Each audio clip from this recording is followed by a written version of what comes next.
क्या आपने कभी सब कुछ खोया है?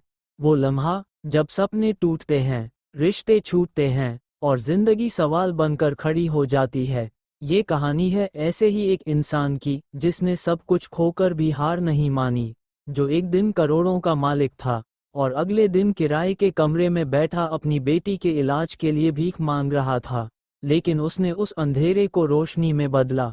उसने खुद को मिटाकर फिर से खुद को बनाया। ये कहानी है राघव की और हम सब की, क्योंकि कभी न कभी हम सबको जिंदगी से वापसी करनी पड़ती है। तो चलिए सुनते हैं एक टूटे हुए इंसान की, उसकी सबसे बड़ी जीत की कहानी। राघव नाम का एक व्यक्ति जिसने बहुत कम उम्र में सफलता का स्वाद चखा था। वह एक आईटी कंपनी का मालिक था, दर्जनों कर्मचारियों का बॉस, हर महीने लाखों की कमाई और हर सुबह नई चमचमाती कार। उसके माता पिता, पत्नी और एक छोटी सी प्यारी बेटी थी, नंदिनी। सब कुछ बिल्कुल एक सपने की तरह था। लेकिन जिंदगी कभी कभी सबसे ऊंचाई से नीचे फेंक देती है। साल 2020 में जब कोरोना महामारी आई तो उसकी कंपनी को तगड़ा झटका लगा। क्लाइंट्स ने प्रोजेक्ट्स कैंसिल कर दिए, इन्वेस्टर्स ने हाथ पीछे खींच लिए। राघव ने जितना भी सेविंग किया था सब कर्मचारियों को सैलरी देने में और ऑफिस बचाने में झोंक दिया। लेकिन हालात नहीं सुधरे। अंत में उसे ऑफिस बंद करना पड़ा। एक दिन वो करोड़पति था, अगले दिन दिवालिया। जब पैसा गया तो रिश्तों की चमक भी फीकी पड़ने लगी। जिस दोस्त ने एक बार कहा था, भाई तू बोलेगा तो जान दे दूंगा, उसने फ़ोन उठाना छोड़ दिया। जिस रिश्तेदार ने उसकी गाड़ी में बैठकर फोटो खिंचवाई थी, वही अब पीठ पीछे कहने लगा, उड़ता बहुत था अब नीचे आ गया। राघव को सबसे ज्यादा दर्द तब हुआ जब उसकी पत्नी नेहा ने एक दिन कहा, मैंने अमीरी में तुझे चाहा था, गरीबी में नहीं जी सकती। और वह अपनी बेटी को लेकर मायके चली गई, फिर कभी नहीं लौटी। राघव अकेला हो गया। राघव अब एक छोटे से किराए के कमरे में रहने लगा।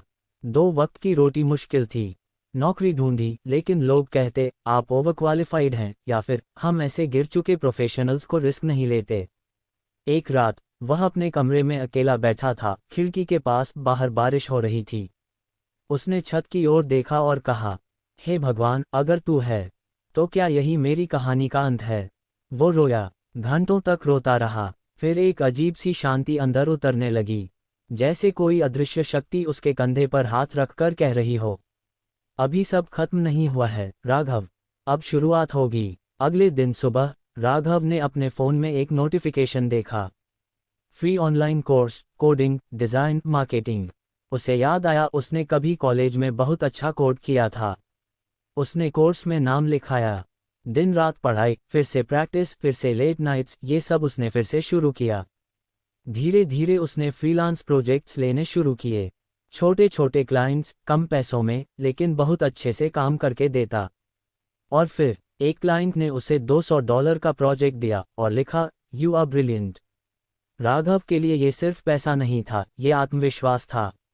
यही उसकी वापसी की पहली सीढ़ी थी। राघव की जिंदगी फिर पटरी पर आने लगी थी, लेकिन अब भी सब आसान नहीं था। एक दिन अचानक उसे पता चला कि उसकी बेटी नंदिनी बीमार है। नेहा ने भी मदद के लिए फ़ोन किया। राघव अस्पताल पहुंचा, लेकिन उसके पास पैसे नहीं थे। वह घंटों इमरजेंसी वार्ड के बाहर बैठा रहा। फिर एक नर्स ने कहा, आपका बिल पहले क्लियर होना जरूरी है। वो बाहर आया और उसने भीख मांगी। हाँ, जिसने लोगों को नौकरियां दी, उसने पहली बार जिंदगी में भीख मांगी अपनी बेटी के लिए। उस दिन उसके अंदर कुछ टूट गया और कुछ बन भी गया। उसने उस दिन फैसला किया, अब मैं सिर्फ खुद के लिए नहीं, अपनी बेटी के लिए जीऊंगा। राघव ने अब फुल टाइम फ्रीलांसिंग शुरू कर दी। उसने यूट्यूब चैनल बनाया जहां वह अपने जैसी कहानियां शेयर करता, कैसे उठे जब सब टूट चुका हो, कैसे खुद को फिर से खड़ा करें, असफलता से सीखना। लोग जुड़ने लगे, हजारों सब्सक्राइबर्स, फिर लाखों। कंपनियां फिर संपर्क करने लगी। उसने पैसे नहीं मांगे, उसने भरोसा मांगा और लोगों ने उसे दिया। 2 साल बाद राघव अब फिर से एक कंपनी चला रहा था, लेकिन अब वह सीईओ के साथ साथ एक मेंटर था।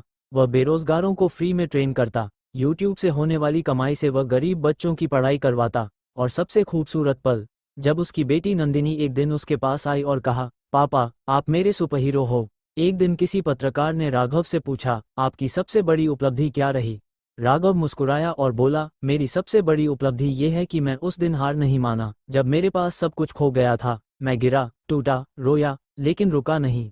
अगर उस रात मैंने उम्मीद छोड़ दी होती तो आज हजारों लोग अंधेरे में होते। मैं एक दीपक था जो बुझ रहा था, पर मैंने खुद को फिर से जलाया। सीख, क्या हमें भी वापसी करनी है? इस कहानी से एक सीधी और सच्ची बात निकलती है, जिंदगी तब तक खत्म नहीं होती जब तक तुम खुद हार नहीं मानते। हम सभी टूटते हैं, गिरते हैं, बिखरते हैं, लेकिन जब हम अपनी राख से उठते हैं तो हम सिर्फ जिंदा नहीं होते, हम जुनून बन जाते हैं, प्रेरणा बन जाते हैं। अंत में तुम भी राघव हो। अगर तुम कभी टूटे हो, हारे हो, खोए हो, तो याद रखो, वापसी हमेशा संभव है। बस एक रात खुद से वादा करो और फिर सुबह की पहली किरण के साथ वापस शुरू कर दो।